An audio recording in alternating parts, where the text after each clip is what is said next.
You know, the next thing is, man, Craig Mack was the one that jumped Bad Boy off. And you know, nigga so bad that Craig Mack, who died from AIDS, that man, he got brainwashed so bad from Diddy and got done so wrong. The man went to South Carolina and joined a cult with his family until he died of AIDS a few years ago. I was like a slave, okay? For them, that's what I was. That's all right? I called and I came back and I sued him for the reason and won. But yes. I mean, he actually caught HIV, like having like a lot of women. Oh yeah, let's just go down the rabbit hole of all of his sins. I'm just saying. You want to know what's wild about that though? He faced that head up. He did. And he didn't stop doing what he's done. Diddy might have entered jail with a legal storm over his head, but now he's at the center of a full-blown health scare. Allegedly, Diddy's sealed medical files contain explosive details, including serious STD diagnoses that have reportedly sparked concern inside the prison walls. For months, whispers have been circulating something's been off, especially after he showed up in court looking noticeably thinner, almost frail. Sure, some folks chalked it up to missing his private chefs and luxury lifestyle, but others are saying it's way deeper than that. Rumors are swirling that Diddy is suffering from something far more serious, potentially even HIV. Online theories have run wild. Some claim Diddy's been getting involved with fellow inmates or visitors, allegedly continuing his reckless lifestyle behind bars. One particularly disturbing claim even ties his health condition to a now viral STD outbreak known as Agatha, though those reports remain unconfirmed.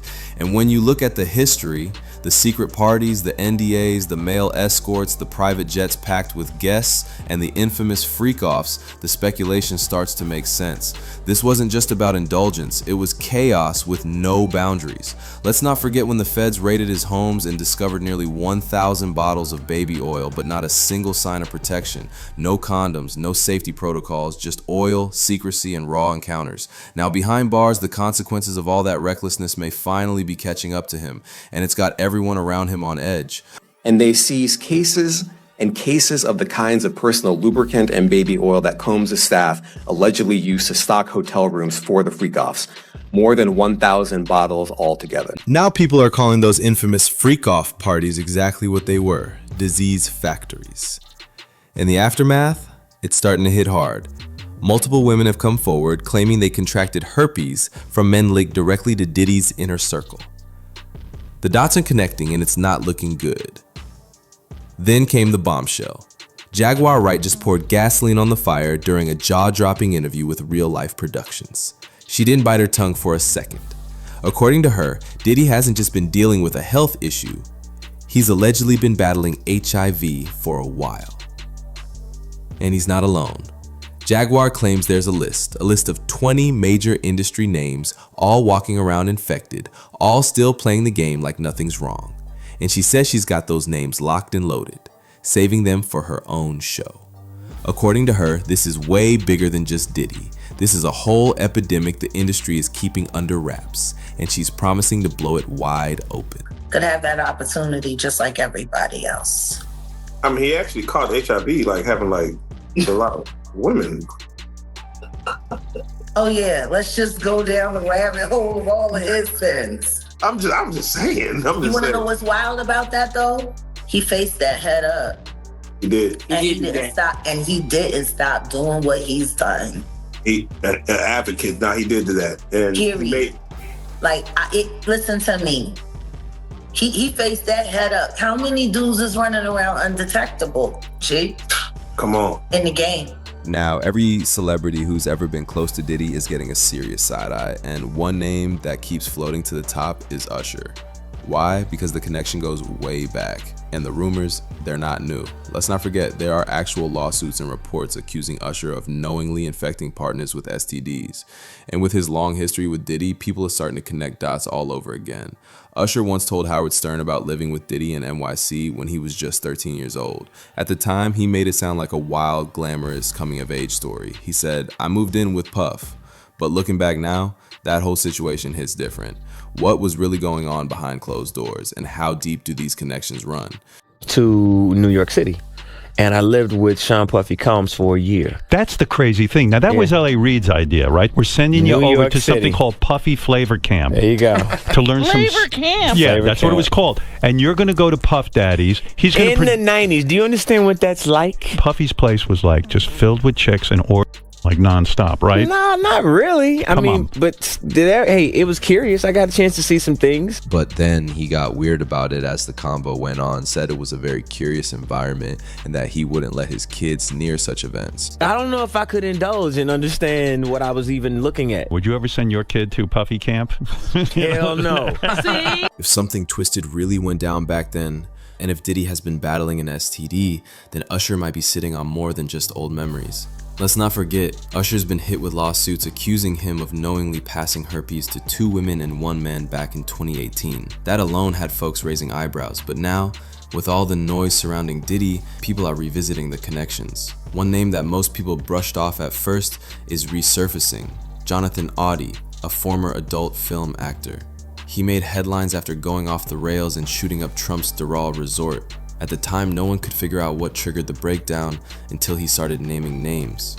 In a chilling confession, Auty claimed he was coerced into sexual encounters with both Diddy and Cassie. And he didn't stop there. He said he contracted herpes during that mess and that the trauma and betrayal pushed him over the edge.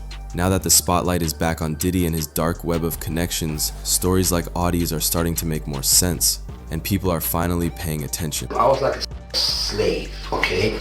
For them, that's what I was. That's all right? I caught and I came back and I sued him for the robberies and won. But they did. He said there was a lawsuit and that it got settled quietly, behind closed doors, just to keep the noise down. At the time, most folks wrote him off as just another unstable clout chaser. But now, that same man's photo was shown in court as one of Diddy's hired escorts. And suddenly, the streets are paying attention. Even more shocking, Kim Porter's name is getting pulled into this mess, and the whispers surrounding her death, they're getting louder by the day. There were always rumors, always theories. People questioned how a seemingly healthy woman could die so suddenly. But now, the latest chatter is wild. Insiders who claim to have seen the real autopsy reports say Kim was HIV positive before she passed.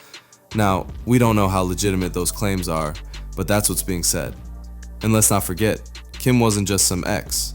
She was the mother of his children. She lived with Diddy, she partied with him, and if she was sick, it raises serious questions. If Kim really had HIV, people are now asking, how did she get it? When did it happen? And more importantly, who gave it to her? The timeline doesn't add up. It's murky, suspicious. And now, there's a new theory surfacing, that her death may have been conveniently timed, that maybe it wasn't just a tragic loss, maybe it buried something bigger than grief. But the story doesn't stop there. Craig Mack, one of Diddy's original artists and the voice behind Bad Boy's very first hit, tragically died from AIDS-related complications in 2018. You know, the next thing is, man, Craig Mack was the one that jumped Bad Boy off. And you know, and they so bad that Craig Mack, who died from AIDS, that man, he got brainwashed so bad from Diddy and got done so wrong. The man went to South Carolina and joined a cult with his family until he died of AIDS a few years ago. Craig Mack and Diddy actually had a major falling out after Craig realized he was being used, just another pawn in Diddy's rise. Now, people are starting to connect the dots, questioning if Craig really just walked away from the spotlight or if he saw something behind the scenes, something dark, and chose to disappear. Whatever the real story is, there's a disturbing pattern that can't be ignored. Too many people in Diddy's orbit have ended up dead, infected, or silenced, and the ones who survived, they either got paid off or shut down by fear. Which brings us to the topic of hush money. Diddy's camp has a long reputation for cutting big checks to keep secrets buried. If someone knew too much or started talking, that's when the quiet payouts started flowing. And just like that, the story vanished. Names are being dropped: YKO, Cyrus, French Montana, Meek Mill. Yeah, folks are saying they all got that.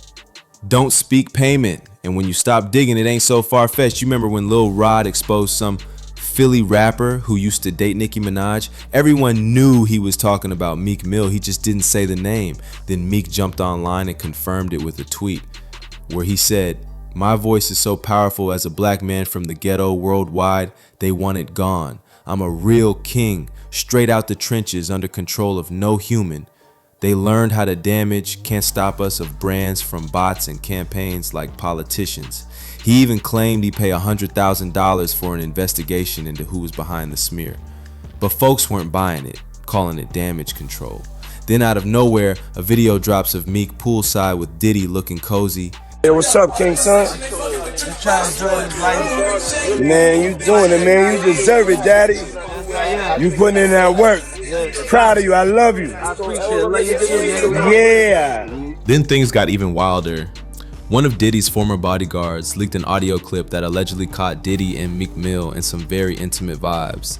The kind of moment that had people doing double takes and asking serious questions. What? Yo, wait a minute. Wait. Now, word on the block is that Diddy's allegedly getting freaky behind bars too. Rumor has it he's built himself a full-blown fan club of jail groupies, and it's not just talk. These dudes aren't just making his bed. They're out here fighting for the chance to do it. According to you, the inmates are fighting over making his bed. Yep, well, really, according to Lisa Evers, I want to give her credit. Insiders claim that Diddy's allegedly been getting down with these prison groupies in ways we can't even spell out here. And in a place where protection isn't exactly lying around, that's a dangerous game. The risks off the charts, and suddenly everything starts to click. Diddy might not just be facing charges anymore. He could be facing a full-blown body count of people he allegedly infected, manipulated, or paid off to stay silent. And if even half of these allegations are true, Diddy's not walking out of this clean. He'll be drowning in lawsuits for years. The real question now is, how many people got caught up in his twisted lifestyle, and just how deep does this rabbit hole go?